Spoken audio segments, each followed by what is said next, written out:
우리 요한복음 3장입니다. 요한복음 3장 31절에서 36절 같이 함께 교독하겠습니다. 요한복음 3장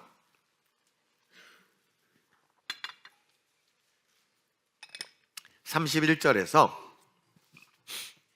36절입니다. 제가 먼저 봉독합니다.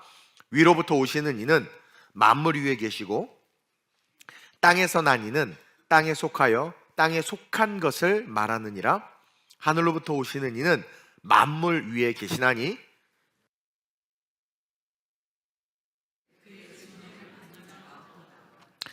그의 증언을 받는 자는 하나님이 참되시다는 것을 인쳤느니라. 하나님이 보내신 이는 하나님의 말씀을 하나니 이는 하나님이 성령을 한량없이 주심이니라. 아버지께서 아들을 사랑하사 만물을 다 그의 손에 주셨으니 함께 아들을 믿는 자에게는 영생이 있고 아들에게 순종하지 아니하는 자는 영생을 보지 못하고 도리어 하나님의 진노가 그 위에 머물러 있느니라. 아멘. 이 본문을 가지고 요한복음 2장 3장을 다 아우르면서 헐고 새롭게 태어나라 라는 제목으로 은혜를 좀 나누려고 합니다. 한번 읽어봅시다. 시작.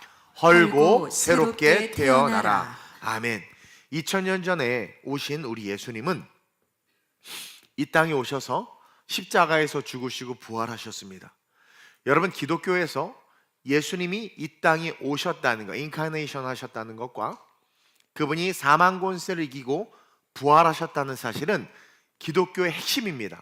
너무나도 중요합니다. 왜냐하면 이 세상은, 우리가 사는 이 세상은 그 예수님이 오시기 전과 오신 후로 완전히 나뉘어져요. AD, BC 이런 차원이 아니라 완전히 이 세상의 개념이 달라져 버렸습니다. 오늘날 우리는 오신 예수님 이후의 삶을 살고 있어요. 그렇죠? 쉽게 말해 형식과 제도와 율법이 아니라 말씀과 성령과 은혜로 삶을 살아가는 자들이 됐다는 거예요. 즉 형식과 제도와 율법을 따지는 자들은 예수 이전의 삶을, 예수 이전의 신앙을 고수하는 것이고, 예수 이후의 신앙은 오직 말씀과 성령과 은혜로 삶을 살아가는 거예요.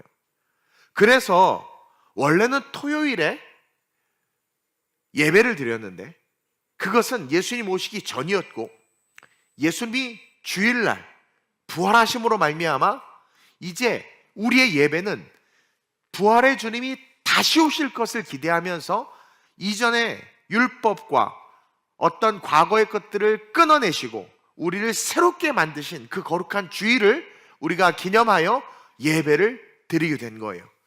그러니까 예배하는 요일이 바뀌었어요. 과거 모세의 율법이 아닌 이제는 예수님의 가르침인 말씀을 따라 신앙생활하는 거예요. 율법이 아닙니다. 여러분, 율법은 33,000가지 이상의 율법들이 있는데 사실 그 모든 율법은 헛되고 가장 중요한 건 십계명이에요. 그리고 그 십계명을 예수님이 오셔서 완성하셨어요. 하나님 사랑, 이웃 사랑으로. 그래서 이제는 율법이 아니라 율법을 완성하신 예수님의 입에서 나오는 말씀, 율법을 완성하신 예수님이 가르쳐 주신 그 복음으로 우리는 신앙생활을 해야 되는 거예요. 예수님의 십자가 사건으로 구약의 모든 제사는 폐기됐어요. 지금 누가 피제사 드립니까? 구약의 모든 제사는 폐기된 게 아니라 엄밀하게 말하면 완성된 거죠. 이제는 피 흘림의 제사가 아니라 예수 그리스도를 구주로 고백하는 신앙 고백의 예배로 바뀐 거예요. 그래서 이 예배는 신앙 고백이 있어야 됩니다. 요한복음 4장 24절을 한번 크게 읽겠습니다. 시작. 하나님은 영이시니 예배하는 자가 영과 진리로 예배할지니라. 영이신 하나님을 우리가 직접 예배할 수 있게 됐어요. 왜? 우리의 영이 살아났기 때문에. 무엇으로? 예수의 보혈로. 그리고 이제 진리로 예배해야 됩니다. 율법이 아니라, 과거의 관습이 아니라 진리로, 즉 신앙과 행위가 하나가 된 진리를 쫓아가는 삶으로 예배해야 된다는 거예요. 이게 오늘 우리가 드려야 되는 예배라는 거죠. 그리고 시대가 변하고 지식과 지혜가 넘쳐나는 시대가 되어버렸잖아요. 이제는 인공지능으로 그냥 명령만, 프롬프트만 내리면 백과사전에 있는 또는 우리가 모르는 다양한 정보들을 그냥 한순간에 집에서 그냥 받아볼 수 있는 거예요. 그런 시대가 됐지만 그럼에도 불구하고 우리는 이성의 신앙이 아니라, 지식의 신앙이 아니라 말씀의 신앙으로 신앙생활을 해야 돼요.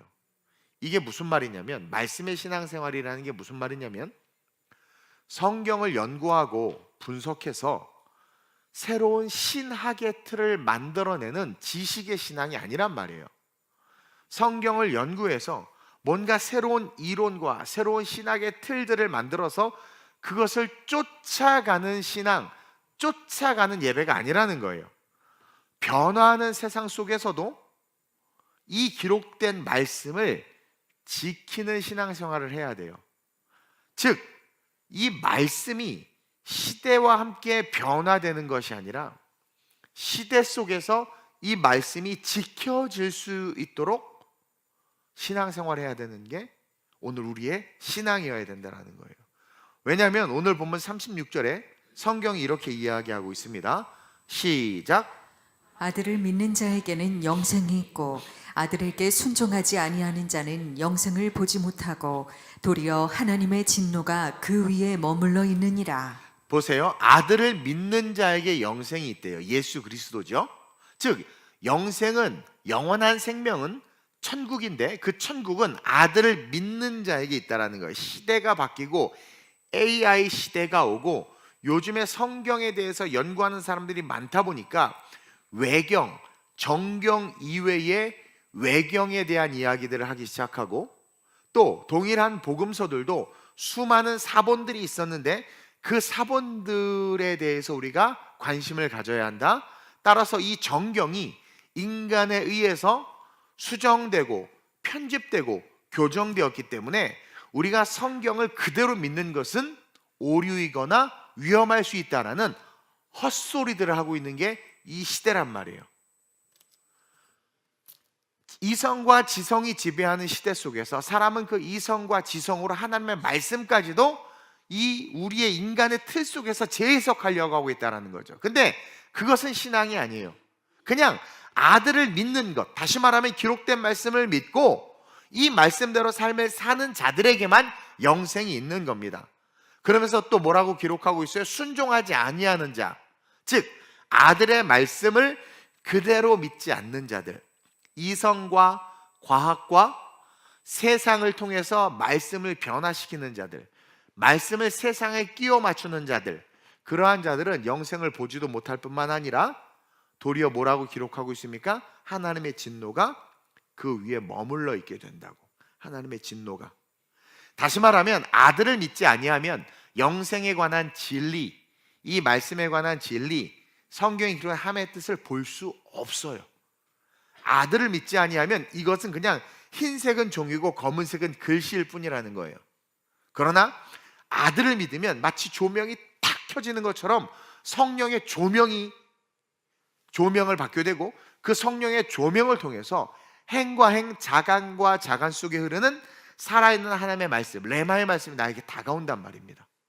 그래서 아들을 믿지 않으면 절대로 이 말씀을 이해하지도 깨달을 수도 없고 결국 어떻게 돼요? 영원한 천국을 바라볼 수 없게 된다는 거예요. 그래서 진보적 복음주의자들이나 자유주의 신앙과 인본주의 신앙으로 신앙생활하는 자들은 복음과 다른 이야기를 자꾸 해요.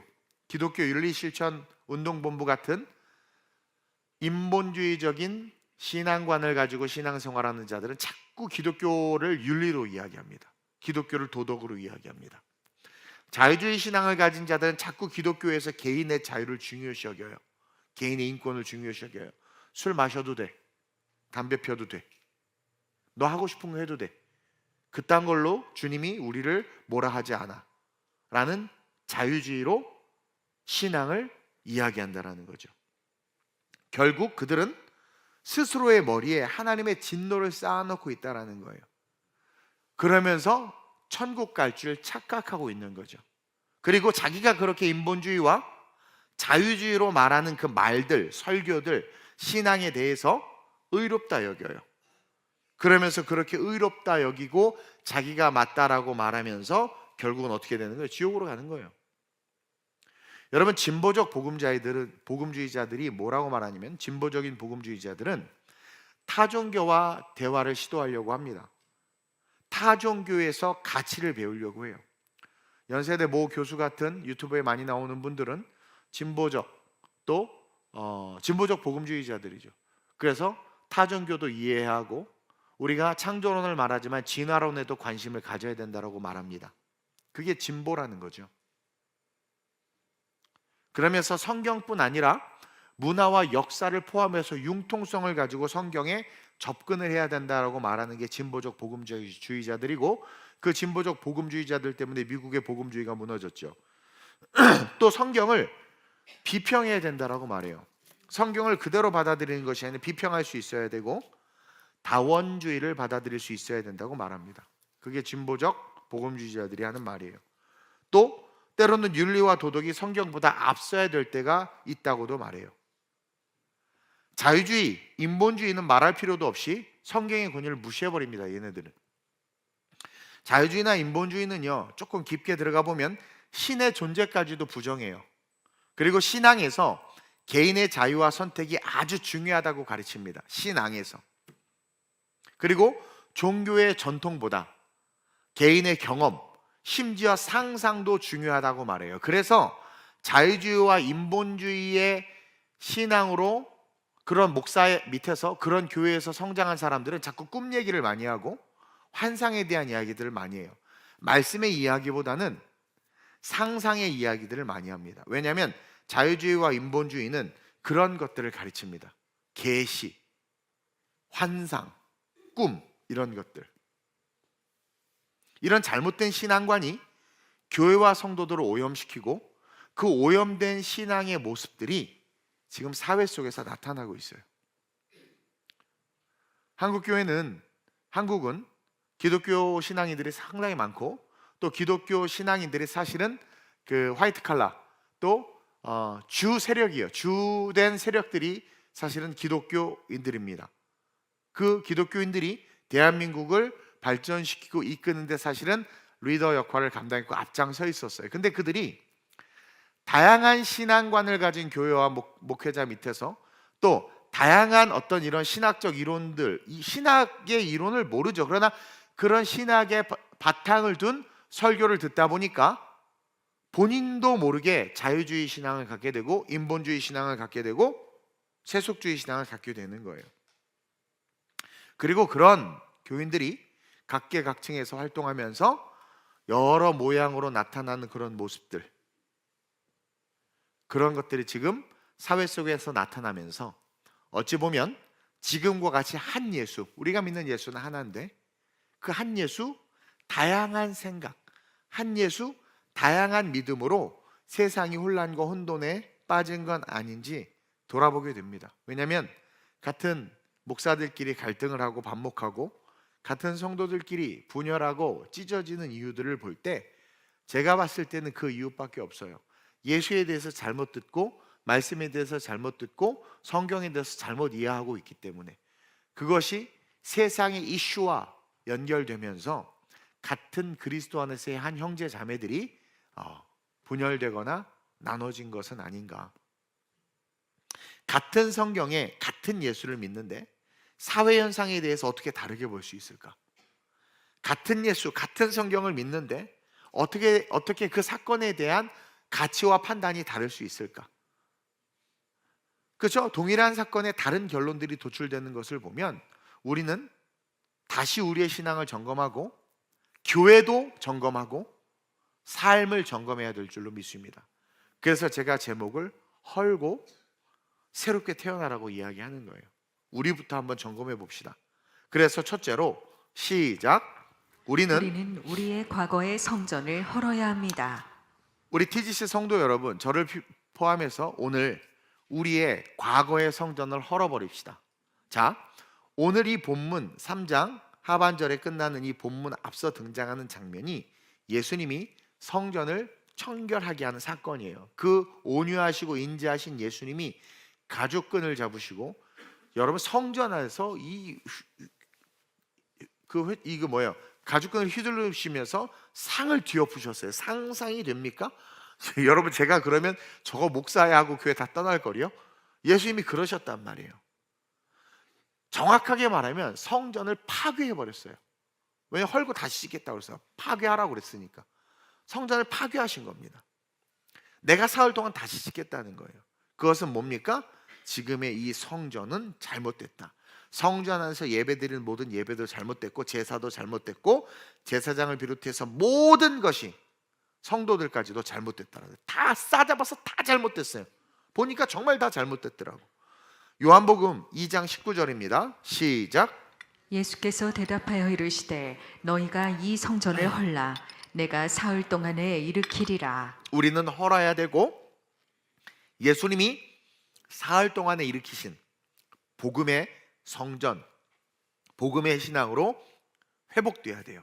자, 그 옛 성전, 지금 이제 오늘 이 예수님이 성전 청결케 한 그 성전, 헤롯 성전입니다. 예루살렘 성전은 무너져서 예루살렘 성전 터에 다시 46년 동안 지어진 성전, 예루살렘 성전 역할을 감당하고 있었던 그 헤롯 성전인데 그 성전에서 행해지는 모든 것들이 비성경적이었어요.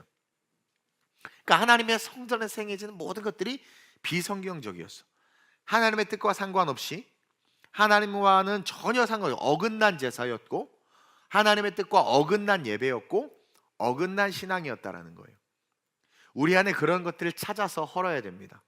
오늘날도 여러분 목사가 다 같은 목사가 아닙니다. 어떤 목사는 마음대로 천주교 신부처럼 술, 담배 하면서 목회를 합니다. 사실은 자기가 먹고 싶고 즐기고 싶으니까 그러는 거 아니겠어요? 어떤 목사는 타종교와의 대화가 필요하다고 말하면서 스님을 공예배에 강단에 불러 세워 설교 시간에 그 뭐라 그러죠? 스님이 하는 걸 뭐라 그러지? 하여튼 그걸 듣는 거죠. 알아야 된다고. 또 어떤 목사는 사회 구원이 중요하다고 말하며 개인의 자유와 권리는 포기할 수 있어야 된다. 사회 구원보다 더 큰 것을 위해서 너의 자유, 너의 인권, 너의 권리 포기해라는 거예요. 전체주의죠. 마치 오늘 성전 파괴해야 될 성전 안에 있는 사내들린 공의회 회원들과 대제사장들과 종교 지도자들의 모습과 똑같았어요.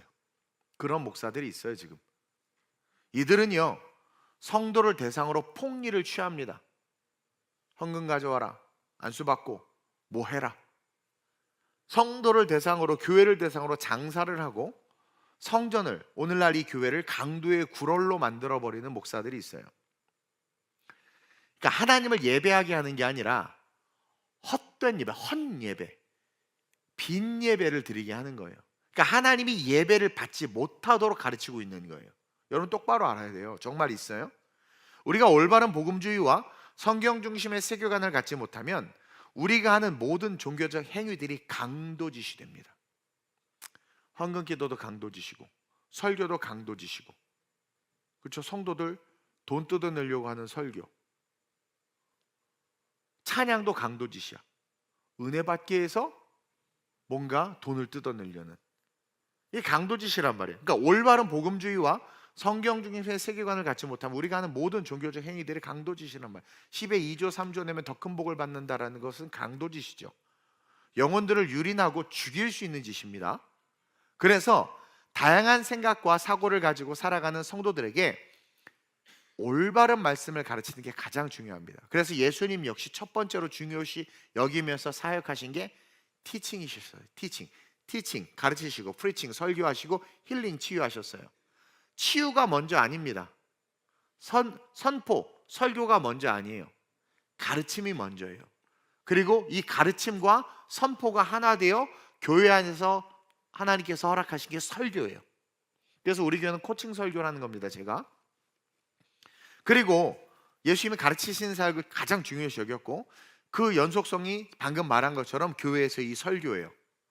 여러분 이 당시에 유월절과 같은 절기가 되면 이스라엘 백성들은 우리가 배웠죠. 구약의 율법에 따라 1년에 3번 절기마다 예루살렘 성전에 와서 하나님에게 얼굴을 보여야 돼요. 그러니까 다시 말하면 제사를 드리고 죄를 사함 받아야 되고 예물을 드려야 됐단 말이에요. 그래서 6월절이 되면 동서사방에서 다 이스라엘 사람들, 유대 사람들 다 몰려오는데 최소 남자만 13만 명이 예루살렘에 모였다고 해요. 근데 남자만 모입니까? 예수님이 6월절 날 엄마 아빠 따라서 갈 때 거기서 예수님 잃어버리죠. 마리아와 요셉이. 그때 예수님만 갔어요?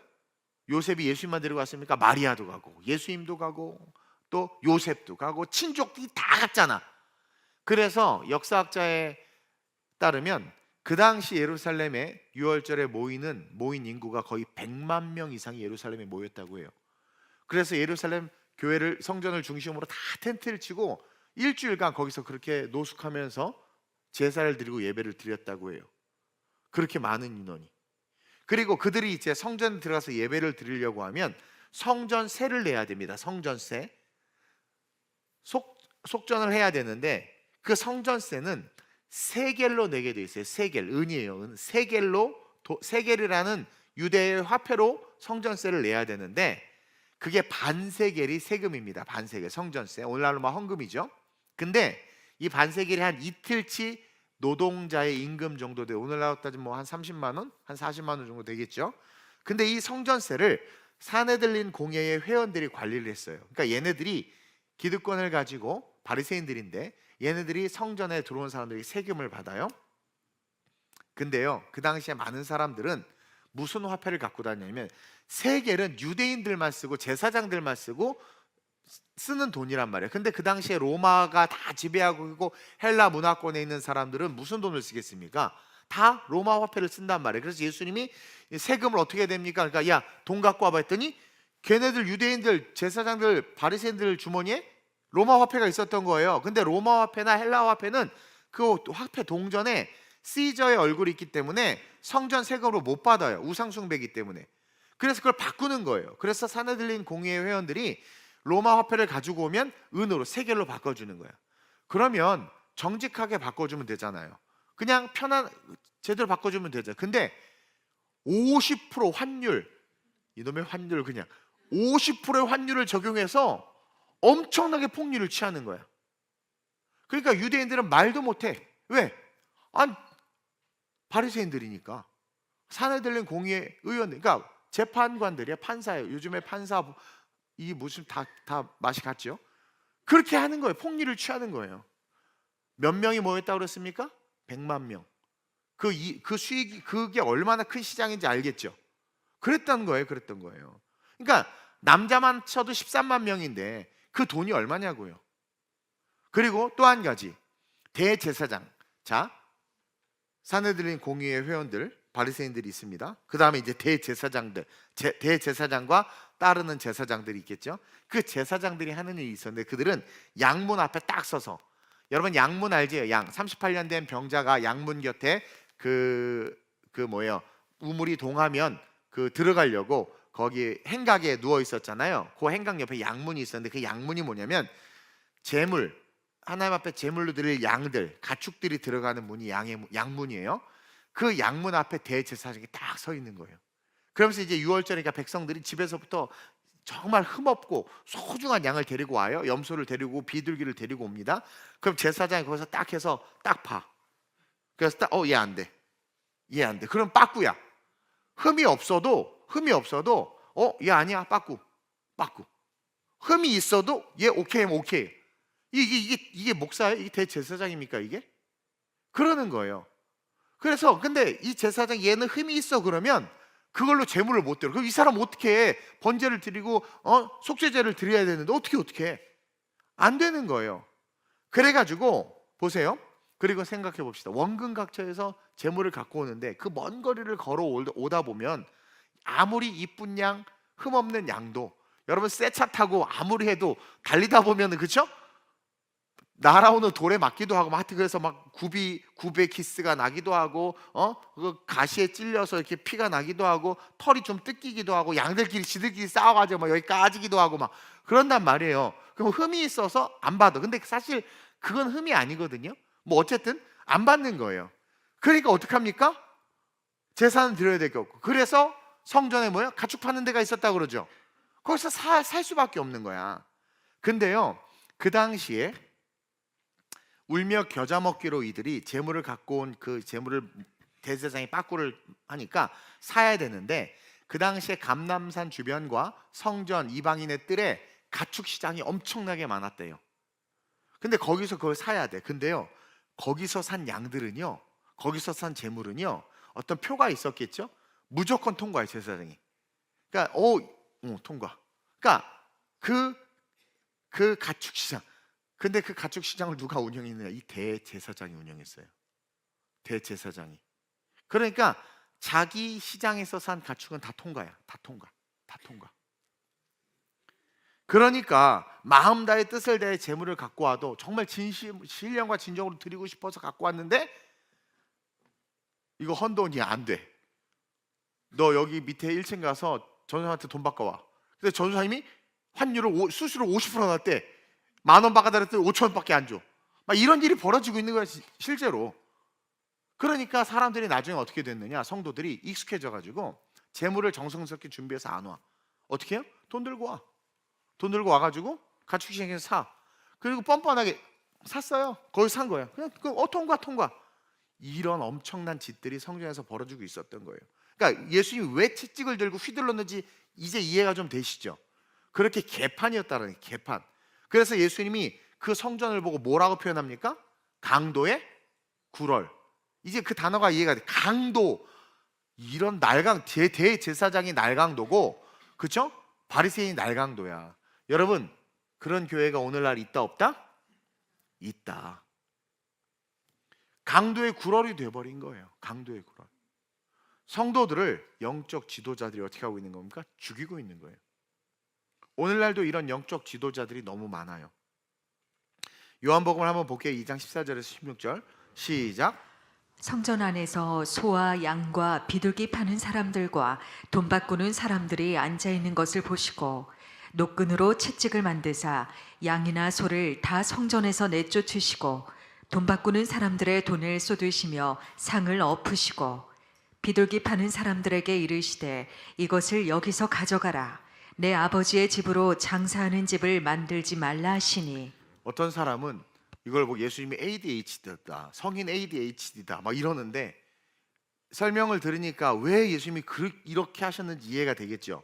정말 예수님이 인자와 온유와 자비가 풍성하신 분, 지금 이렇게 분노를 내시는 거예요. 저는 하나님께서 한국교회에 지금 이 대한민국의 이런 일련의 사태들을 통해서 하나님께서 기경시키고 있다고 저는 확신합니다. 즉 우리는요, 말씀에 우리를 비추어서 우리의 사고와 생각과 삶의 방식과 예배의 모습들을 허물고 새로 세워야 돼요. 익숙해진 것들이 있다면, 잘못된 신앙과 성경 지식과 잘못된 기독교인의 삶을 헐고 다시 지어야 돼요. 저는요, 솔직히 예전에 거리에서 예수천당 불신지옥 하는 사람들 좀 안 좋게 생각해서 신학교에서 그 논쟁할 때 그들을 비판하는 쪽에 서서 논쟁을 하기도 했어요. 싸구려 복음이다. 길거리에서 예수천당 불신지옥 외치는 것 때문에 기독교가 욕먹고 교회 다니고 싶어도 사람들이 안 나간다. 난 그것이 맞다고 생각했어요. 그러다 한 대 맞았죠. 네가 그 사람의 신앙을 어떻게 판단할 수 있고, 그 사람은 그것을 하나님께서 만약에 줬다면 너가 그것에 대해서 네가 어떻게 그것을 정죄할 수 있느냐. 내버려 둘 수 있어야 된다는 거예요. 그리고 또 한 가지, 저는 이제 한참 작년 재작 예전부터 우리네 부모님들이 태극기 들고 나가서 태극기 부대라고 말하는, 속칭 태극기 부대라고 말하는 사람들, 물론 그들의 애국심은 이해하지만 그거에 대해서 그닥 그렇게 싫어하진 않았어요. 미워하진 않았지만 그닥 그렇게 좋게 보지 않는 마음이 제 안에 있었어요. 세상에 편중된 그것에 저도 영향을 어느 정도 받은 거예요. 옛날 이야기예요. 막 문재인 때 막 이렇게 됐을 때. 근데 요즘은 생각이 바뀐 게 뭐냐면, 그들은 50대, 60대, 70대잖아요. 가만히 보니까 이 대한민국을 일구신 분들이란 말입니다. 물론 여러분 어느 집단이나 가면 이상한 사람들이 있어요.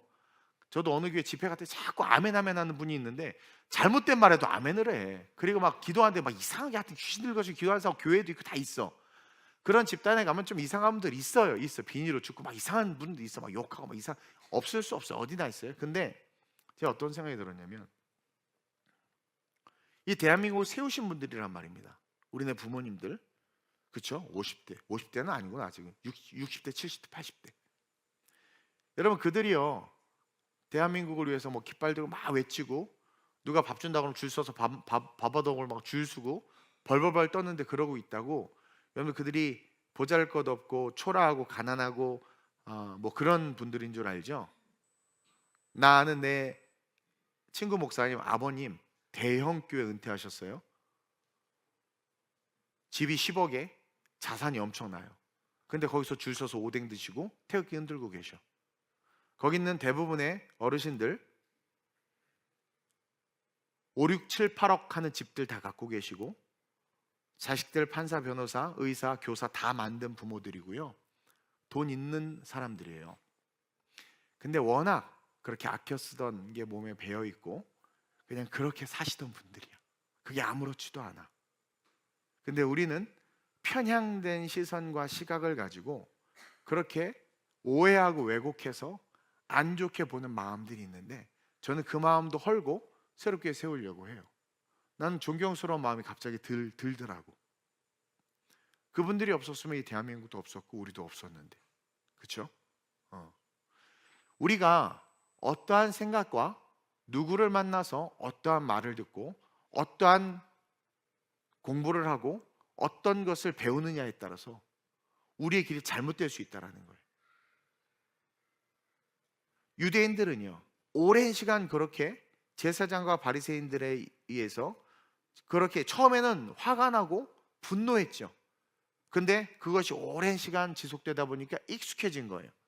그래서 이제는 너나 할 것 없이 돈을 들고 와서 가축을 사는데 감람산 일대에 대규모 단지의 가축 시장이 무려 4개나 있었고 오늘 성경에서 나온 그 예수님이 들러엎은 이방인의 뜰에도 절기 때만 되면 온갖 종류의 가축들을 갖다 놓고 파는 거예요. 근데 그게 편해. 그렇게 해달라고 요청하고 이제는 폭리를 취해도 당연한 것으로 알아. 그래서 예전에는 왜 폭리를 취하냐 따졌는데 그 따짐으로 말미암아 불이익을 당하니까 따지지를 못하고 그 거대 종교 권력에 대항을 할 수 없다 보니까 그냥 순응하면서 살다가 이제는 벼룩이 컵 안에 갇혀서 지가 100m를 뛸 수 있는데 그렇죠? 10m짜리 컵 안에 갇혀서 10m 뛰다가 머리가 부딪히니까 아파가지고 이제는 어느 순간 계속 그 정도만 뛰는 훈련이 된 거죠. 그러다 컵 뚜껑을 딱 열었더니 계속 그만큼만 뛰는 것처럼 그 항상성에 빠져서 그렇게 살고 있는 거예요. 그러니 영혼을 구원해야 될 종교 지도자들이 영혼들을 다 죽이고 있는 거죠. 이것은 비단 교회뿐만이 아니라 정치, 경제, 문화, 사회, 예술 모든 영역에 다 포함되는 거예요. 좋은 선생님을 만나면 그 아이는 좋게 자랍니다. 헬렌 켈러가 앤 설리반 선생님을 만나지 못했으면 그의 인생은 그냥 별반 다를 바 없이 그냥 장애아로 살다가 그냥 사라졌을 텐데 훌륭한 선생님 한 분 때문에 바뀌었단 말이에요. 이동훈이라는 사람은 초등학교 4학년 때 급진적 전교조 선생님을 만나서 길거리에 다니면서 애들하고 노는데 민중가요를 부르면서 놀아. 난 그게 민중가요인 줄도 몰랐는데 그렇게 자라나는 거예요. 자유주의 신학적 이론을 가진 목사를 만나면 여러분들의 신앙은 자유주의 신앙으로 바뀝니다.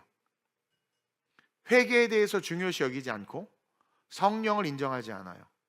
11조 낼 필요 없다라고 말하면서 성경이 가르쳐준 말씀 속에 있는 것을 인간이 재해석해낸 그 재해석으로 말미암아 우선순위가 바뀌어서 그냥 재해석된 성경이 아닌 다른 예수를 쫓게 된단 말이죠. 오늘 이런 모습들이 너무나 많이 일어나고 있어요. 거대 언론에 의해서 우리는 무방비 상태로 정보를 흡수하게 되고 그것이 오래 지속되다 보니까 그 정보는 선이고 그 외에 들리는 이야기들에 있어서 우리는 악이다라는 부지불식간에 판단을 해버리는 거죠. 예수천당 불신주옥을 외쳤던 사람에 대해서 제가 얼마나 신랄하게 비판했는 줄 아십니까? 신학교 때 저런 사람들 때문에 예수님이 욕을 먹고 교회가 안 된다고 비판했었어요. 그러다 신학교 교수님의 가르침에 각성했죠. 깨닫고 저것이 얼마나 귀한가. 그러다가 뉴욕에 갔을 때 그걸 들고 서 있는 Jesus is alive라는 팻말을 들고 서 있는 거지 흑인을 봤어. 너무 거지야 그냥. 맨하탄에서 그 화려한 도시 이걸 들고 있는. 근데 눈물이 나더라고. 그러니까 어떻게 배우고 어떻게 복음을 듣느냐에 따라서 보는 게 달라진다는 거예요.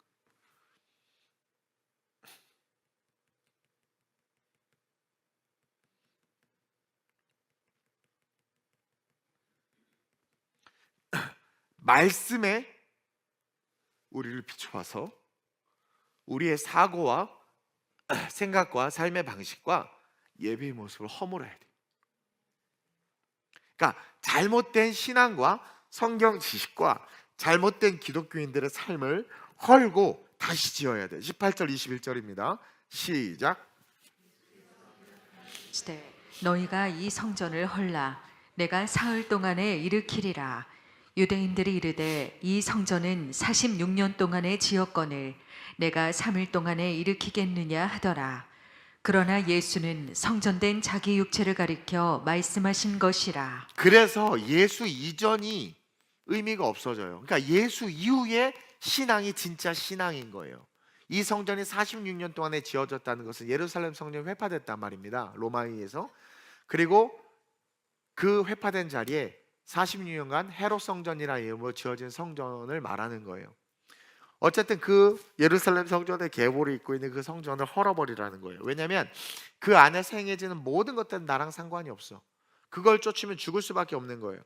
그러면서 이제는 그 과거 율법, 모세 율법 과거였던 틀과 형식이 아니라 다시 짓는다. 사흘, 장사한 지 사흘 만에 다시 부활하셨잖아요.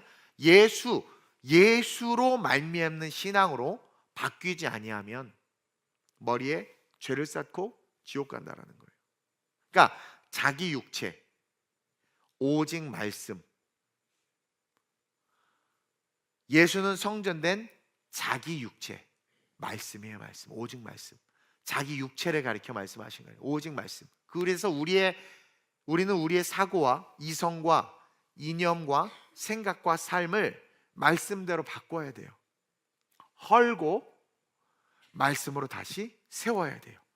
제발. 그러면서 둘째로 시작. 빛보다 어둠을 더 사랑하는 것을 버려야 합니다. 이상하게 요즘에 시대를 이렇게 보고 시대 정신을 살펴보면 어둠을 사랑해요. 방에 틀어박혀 있는 걸 좋아하고 어둠을 사랑해요. 부정적인 것들을 좋아하고 뭔가 악을, 특히 자매들이요, 왜 까도남을 좋아해? 까도남이라고 그러나? 맞아요? 뭐지? 그 무슨 뜻이에요? 까칠한 도시남자? 왜 착한 남자를 싫어하고 나쁜 남자를 좋아해? 왜 나쁜 남자를 좋아해? 그래서 남자를 왜 다 나쁘게 만들어? 요즘의 시대 정신을 보면 어둠을 더 사랑해요. 죄인을 더 숭배하고 악이 악인 걸 아는데 그 악을 선호하고 추구해. 이상하지 않아요? 왜 그렇게 마약을 좋아하고 왜 그렇게 그치, 안 좋은 것들, 그런 것들을 더 사랑하는지 모르겠어요. 우리는 빛을 알고 빛을 따른다고 하지만 사실 우리 안에 지성과 이성과 마음 속에 어둠을 더 사랑해요. 그러지 않습니까, 여러분? 육신의 소욕과 내 감정과 내 성향과 신념을 더 사랑합니다. 육신의 소욕, 내 감정, 내 성향, 내 신념을. 결국 우리의 삶은 내가 원튼 원하지 않든 자꾸 빛으로 나가지 못하게 돼요. 빛으로 나가지 못하게 돼. 그리고 뭔가 옳은 소리를 하려고 할 때 너나 잘해라라는 말에 위축됩니다. 제가 그러죠. 내가 못해도, 내가 죄를 지어도 옳은 건 옳다고 말할 수 있어야 돼요. 그래, 난 죄인이다. 근데 이게 맞아라고 말할 수 있어야 돼요. 너부터 똑바로 하고 와. 아니, 나 똑바로 못해. 난 죄인이야. 근데 이게 맞아. 말할 수 있어야 되는데 우리는 아주 그냥 그 한낱 보잘것없는 양심에 가책을 받아서 진짜 해야 될 건 하지 못한 채 진실마저도 포기해버리는, 이상하게 어둠에 지배당하는 그러한 삶을 산다라는 거죠. 몸은 교회에 있고 직인과 직분은 장로, 권사, 안수, 집사인데 결국 우리의 몸은 어둠으로 달려가요. 어둠으로 달려가. 요한복음 3장 19절 20절이죠. 시작. 그 정죄는 이것이니 곧 빛이 세상에 왔을 때 사람들이 자기 행위가 악함으로 빛보다 어둠을 더 사랑한 것이니라. 악을 행하는 자마다 빛을 미워하여 빛으로 오지 아니하나니 이는 그 행위가 드러날까 하며. 그래서 예수님은 성전을 헐라는 말씀과 함께 이어서 의도적으로 니고데모 이야기를 요한복음에 넣으신 거예요. 요한복음 후대에 썼잖아요. 니고데모의 이야기를 쓴 이유가 뭔 줄 아세요? 거듭나는 것이 중요하다라는 거예요. 성전을 헐어야 돼. 다시 말하면 너 거듭나야 돼. 그래서 성전 청결 사건 이후에 이 말씀을 붙여놓으셨어요. 헐고 새롭게 세워진 우리의 삶이 되라고. 그래서 예수로 죽고 예수로 다시 태어나라고. 그래서 빛이신 예수님을 쫓아갈 수 있어야 된다고. 21절입니다. 시작. 진리를 따르는 자는 빛으로 오나니 이는 그 행위가 하나님 안에서 행한 것임을 나타내려 함이라 하시니라. 여러분, 성전이 헐려지지 않았는데, 그렇죠? 계속해서 유월절을 지내야 되는데 어떻게 산헤들린과 대제사장을 거역하겠습니까? 이게 헐려야 돼요. 지금 얼마나 멋진 장면이냐면 성전에 제물들이 있어요. 양 제물들. 근데 진짜 제물인 예수님도 있어. 같은 제물이야. 대제사장, 죄를 사하는 권세를 가진 대제사장이 있는데 진짜 대제사장이신 예수님이 있어. 그 성전의 그림이 그려집니까 지금? 그러면서 예수님이 모든 그림자들을 채찍으로 다 쳐내시는 겁니다. 그러면서 내가 죽고 다시 살 테니까 빛인 나를 따르라고. 너희들은 니고데모가 이야기한 거듭남의 이야기처럼 나로 말미암아 다시 거듭나서 빛으로 걸어가는 자들이 되라는 거예요. 즉 옛 성전을 허문 자들은 어둠을 버리는 것이고 빛으로 나갈 수 있는 그 시작이 되는 거라는 거예요. 여러분, 지금 세상이 계속 어두워져 갑니다. 빛이 필요해요. 빛으로 나가는 사람들이 필요해요. 세상이 그 빛을 볼 수 있도록 우리가 어둠을 뚫고 빛을 따라 걸어갈 수 있는 성도들이 돼야 돼요. 그래서 보여줘야 돼요. 보여줘야 돼요. 그래서 마지막으로 시작. 아들을 믿는 자임을 삶으로 증명해야 돼요. 제가 설교를 짧게 하려고 하다 보니까 이 원고가 늘 엉망이 됩니다. 마지막에. 근데 첫 번째 대지에서 끝내려다가 둘째, 셋째는 지금 짧게 정리를 하는데, 마지막으로 우리가 기억해야 될 게 뭐냐면 아들을 믿는 자임을 이제 우리는 여러분들의 삶으로 증명해내야 돼요.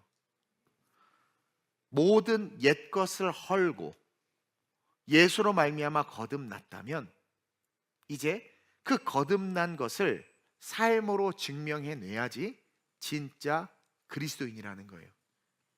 인간이 낳은 자 중에서 가장 위대한 사람이 누구라고 성경이 기록하고 있습니까? 세례 요한이라고 말합니다. 인간이 낳은 자 중에 최고. 근데 예수님은 오늘 본문에서 최고의 인간이라 할지라도 그를 따르는 것은 의미가 없다고 말하고 있어요. 여러분들 혹시 사람을 따르거나 사람을 추종하면 오늘 이 시간 다 갖다 버리시길 주님의 이름으로 축원드립니다. 저는 예수 믿는 사람이 어떤 인간을, 한 인간을 절대시하며 따르는 것을 이해할 수가 없습니다. 마더 테레사를 따르고 간디를 따르고 석가를 따르고 목사를 따르고. 보세요. 오늘 본문 보세요. 31절 중요한 내용입니다. 시작. 위로부터 오시는 이는 만물 위에 계시고 땅에서 난 이는 땅에 속하여 땅에 속한 것을 말하느니라. 하늘로부터 오시는 이는 만물 위에 계시나니.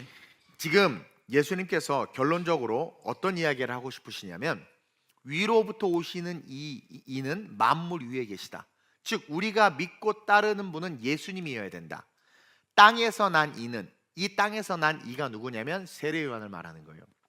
인간이 낳은 자 중에서 가장 위대하다고 말하는 세례 요한, 이 땅에서 난 이는 땅에 속한 자라는 거예요. 그래서 무슨 말을 하든 땅에 속한 것을 말할 수밖에 없다. 그래서 나중에 세례 요한이 연약한 모습을 보여요. 정말 저분이 예수님이 맞나? 의심하기도 합니다. 인간은 불완전한 존재라는 거예요. 그래서 31절을 다시 읽어보면 위로부터 오시는 이는 만물 위에 계신다. 땅에서 난 이는 땅에 속하여 땅에 속한 것을 말한다. 하늘로부터 오시는 이는 만물 위에 계시나니 우리는 뭐예요? 그 만물 위에 계신 예수 그리스도를 따르는 삶을 세상 가운데서 삶으로 증명해내야 된다. 사람의 종이 되는 것이 아니라 예수의 종이 되어야 된다는 거예요. 그래서 땅에서 난 것은 그 어떤 것도, 땅에서 말하는 것은 그 어떤 것도 중요하지 않다라는 거예요. 하늘의 것을 말씀하시는 예수님만 따라야 된다라는 겁니다.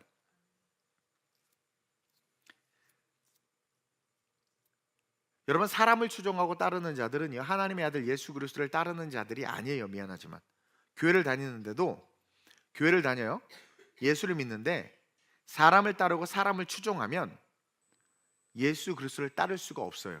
그 이야기를 하는 거예요. 우리는요, 사람을 사랑하되 사람을 따르고 추종해서는 안 됩니다. 사람은 사랑하며 사랑해주고 그 영혼을 구원하기 위해서 우리가 전도하고 가르치고 이끄는 거지, 사람이 우리의 리더가 되기 위해서는 안 돼요. 친구 따라 강남 가는 어리석은 짓은 절대 해서는 안 됩니다. 더군다나 친구 따라 함부로 교회를 옮기거나 친구 따라 함부로 여러분들의 인생에 큰 어떤 경로를 바꾸는 것, 어리석은 거예요. 우리의 리더는 예수님입니다. 예수님 말씀뿐이어야 돼요. 여러분, 말씀 위에 사람 두지 말고, 말씀 위에 정당 같은 거 두지 말고, 말씀 위에 그 어떤 가치도 두지 마세요. 오죽하면 세례 요한과 비교해서 36절의 말씀을 했겠습니까? 우리가 사람에게 순종하고 사람을 따르면 절대 예수님을 주인으로 둘 수 없다고 아주 극명하게 이야기하는 거예요. 마태복음 6장 24절입니다. 시작. 한 한 사람이 사람이 두 주인을 섬기지 못할 것이니 혹 이를 미워하고 저를 사랑하거나 혹 이를 중히 여기고 저를 경히 여김이라. 너희가 하나님과 재물을 겸하여 섬기지 못하느니라. 이 말씀에서 재밌는 게 뭐냐면, 한 사람이 두 주인을 섬기지 못할 거라고 그래요. 여기서 말하는 두 주인은 둘 다 인격체입니다. 인격체. 예수님과 사람이에요. 근데 그 인격체가 나중에 어떻게 바뀌냐면, 혹 이를 미워하고 저를 사랑하는 혹 이를 중히 여기고 저를 경히 여김이라. 너희가 하나님과 재물. 인격체인데 하나님이라는 인격체는 그대로 존재하는데 사람이라는 인격체가 재물로 치환돼서 기록되고 있어요. 이게 뭐냐면 결국 사람을 따른다는 것은 재물을 섬긴다는 거라는 거예요. 즉 사람을 따른다는 것 자체가 사실은 이익과 이권 때문이라는 거죠. 여러분, 생기는 거 없으면 사람 안 따릅니다. 뭔가 생겨야 따르지. 그래서 자기의 이익을 위하는 자들은 사람을 따르고 하나님의 영광을 위하는 자들은 주님을 따르게 된다는 거예요. 여러분, 지금 세상이 너무나 혼란스럽고 혼돈 가운데 있습니다. 그리고 그 중심에 한국교회가 든든히 서 있어야 되는데 교회조차도, 목사들조차도 입은 오열되고 있고 성도들이 갈기갈기 찢겨져 있는 이 시대 속에서 우리 교회, 우리 먼저 우리의 신앙을 좀 점검했으면 좋겠어요. 그래서 지금 이후에 변화할 세상에 대해서 준비했으면 좋겠습니다. 여러분들의 모든 옛 성전을 저도 마찬가지지만 헐길 원합니다. 여러분, 목사는요 믿고 추종하고 따르는 대상이 아닙니다. 저를 믿고 추종하고 따르지 마세요. 하나님이 쓰시는 목사, 목자를 통해서 말씀을 배우는 겁니다. 그래서 저도 제가 설교하지 않을 때 밑에서 회중의 입장으로 설교를 듣는 거예요. 그리고 저도 제가 존경하는 목사님들의 설교를 들으면서 은혜를 받습니다. 저도 사람입니다. 세례요한보다 세례요한의 새끼발가락도 못 미쳐요. 근데 가끔 보면 목사를 추종하는 사람들이 있어요. 저 목사만이 구원이다. 저 목사만이 하는 말이, 저 설교만이 진짜다.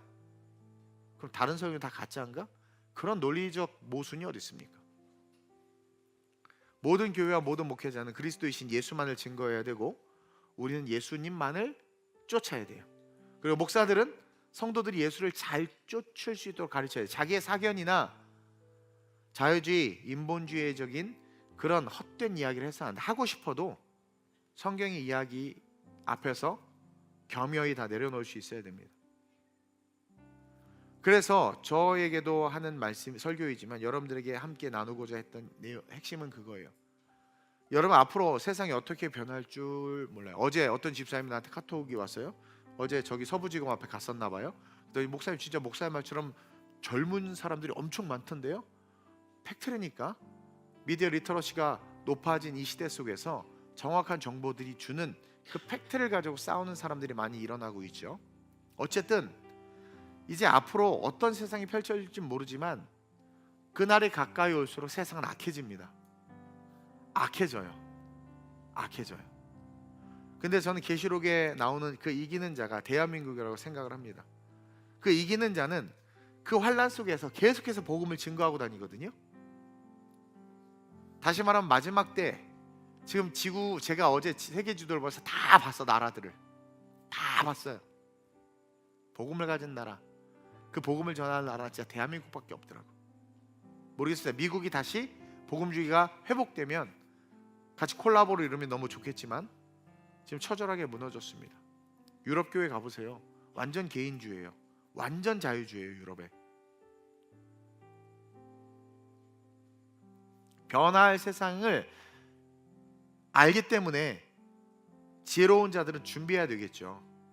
그러려면 우리가 빛으로 걸어갈 수 있는 힘을 가져야 되고 빛을 알아야 돼요. 그러기 위해서 옛 성전을 헐어야 됩니다. 빛보다 더 사랑했던 어둠들 회개하고 다 버려야 돼요.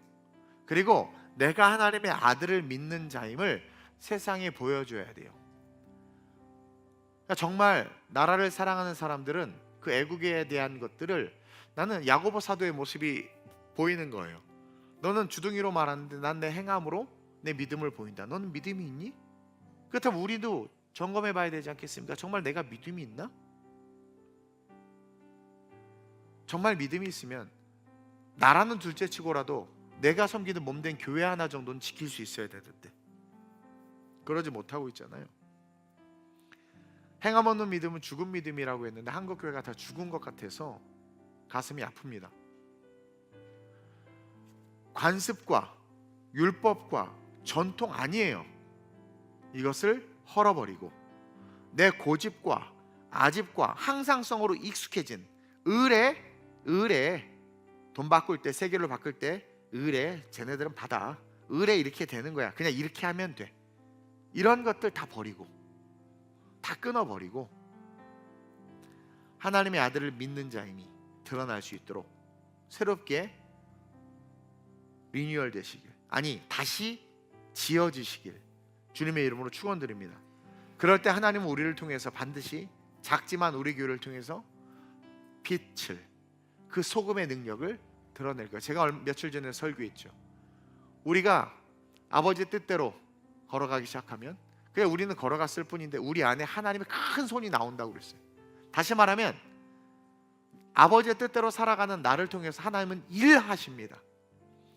다윗이 아버지의 뜻대로 살아가니까 골리앗은 다윗이 이긴 게 아니라 하나님이 다윗 안에서 나와서 골리앗을 이긴 거예요.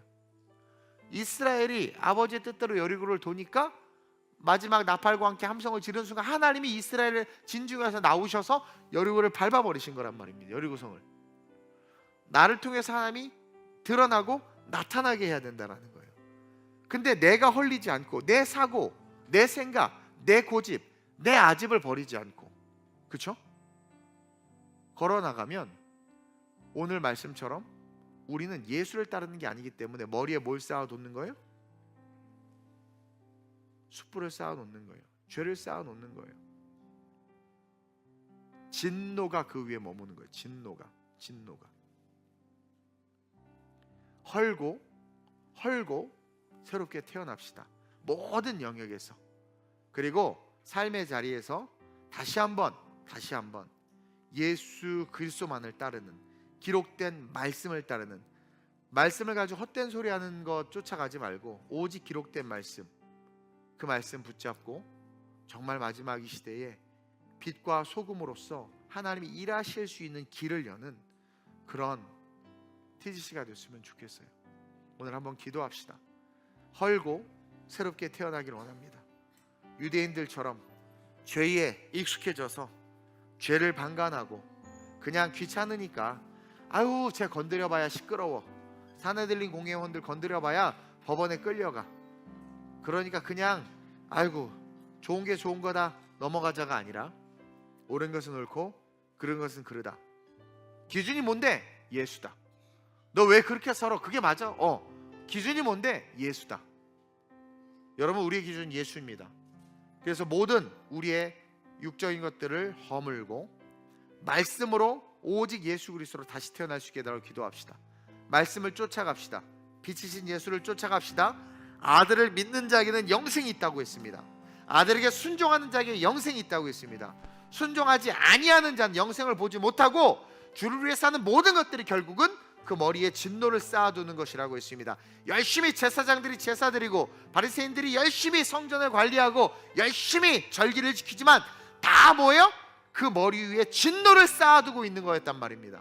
한국교회 회개할 수 있게 해달라고, 우리 회개할 수 있게 해달라고, 그동안 내 머리에 쌓았던 그 모든 진노 주님 멸하여 주시고, 하나님 다시 니고데모에게 하신 말씀처럼 내가 거듭나 새롭게 태어나 예수 중심으로 살아가는 내가 될 수 있게 해달라고 주는 세 번 부르고 합심으로 전심으로 나라와 민족을 위해서 같이 기도합니다. 주여 주여 주여. 좋으신 아버지 하나님, 부지불식간에 우리에게 생긴 그런 틀들이 있습니다.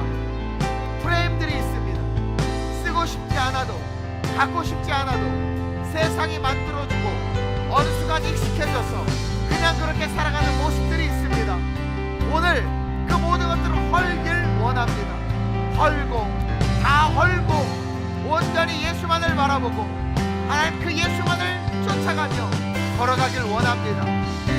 세례 요한도 진리가 아닙니다. 사람을 쫓는 것은 절대 예수를 따를 수 없습니다. 오직 주님만 바라보고 예수로 말미암아 선포되고 선언된 말씀을 바라보고 그 말씀만 바라보며 말씀을 위하여 삶을 살아갈 수 있는 진정한 그리스도인들이 우리가 되게 하여 주옵소서.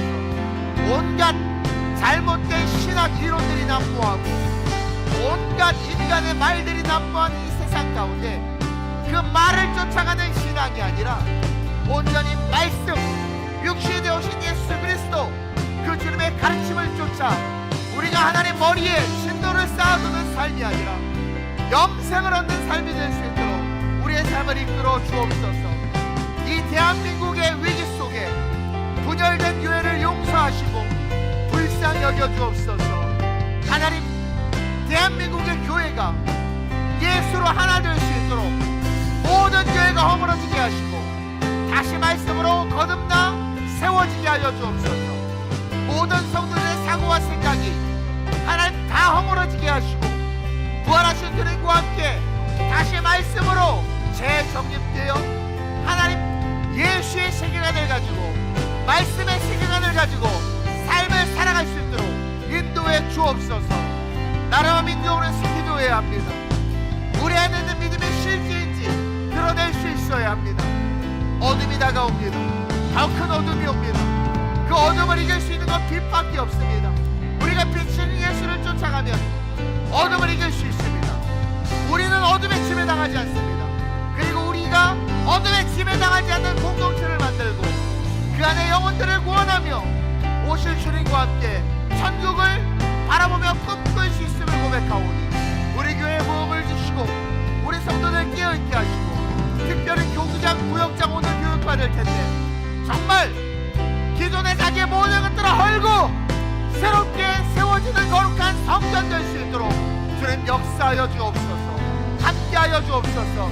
기름 부어 주옵소서. 내가 나사렛 예수의 이름으로 명하노니 아름다운 우리 교회 이 TBC의 우리 교회 모든 성도들 그 삶이 새롭게 세워지는 하나님의 축복이 있을지어다.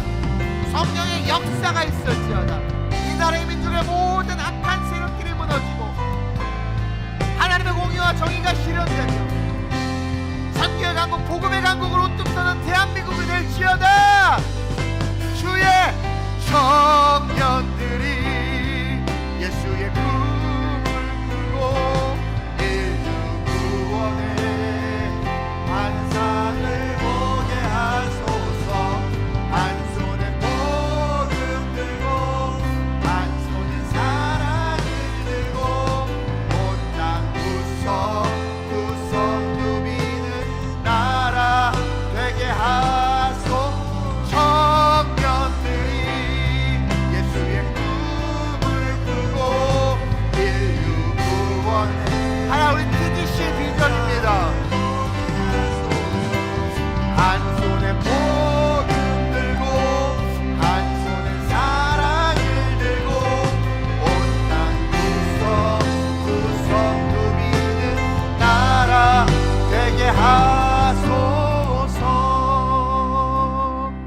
좋으신 아버지 하나님, 동서사방에 어둠이 가득합니다.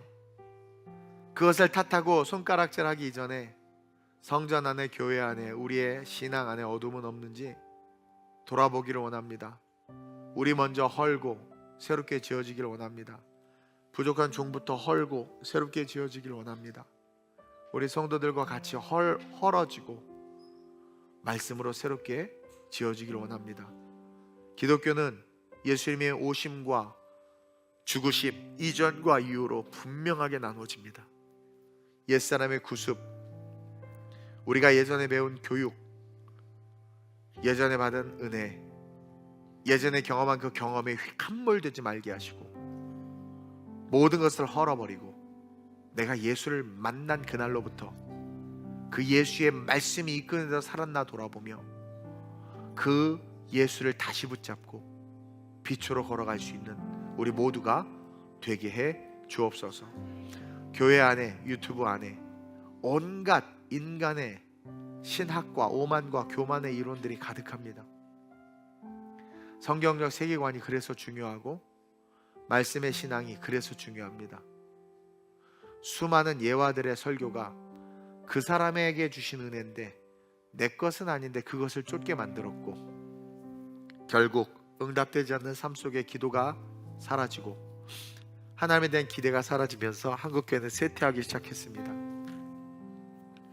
우리는 남 따라가는 신앙, 남의 신앙이 아니라 나에게 말씀하시는 그 말씀 붙잡고 1대1의 관계 속에서 아름답게 성장하는 신앙이 되어야 될 줄로 믿습니다.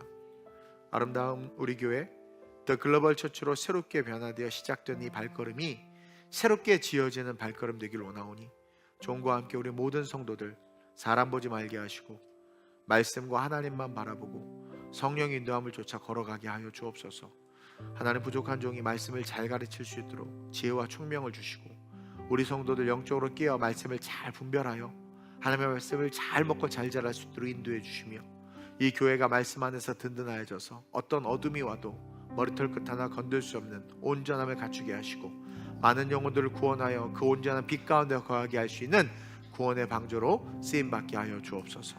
성령께서 우리 교회를 통해서 우리의 기도를 통해서 이 나라의 민족을 선교의 강국, 복음의 강국으로 다시 일으켜 주실 줄 믿사오며 예수님의 이름으로 감사하며 축복하며 기도드립니다. 아멘.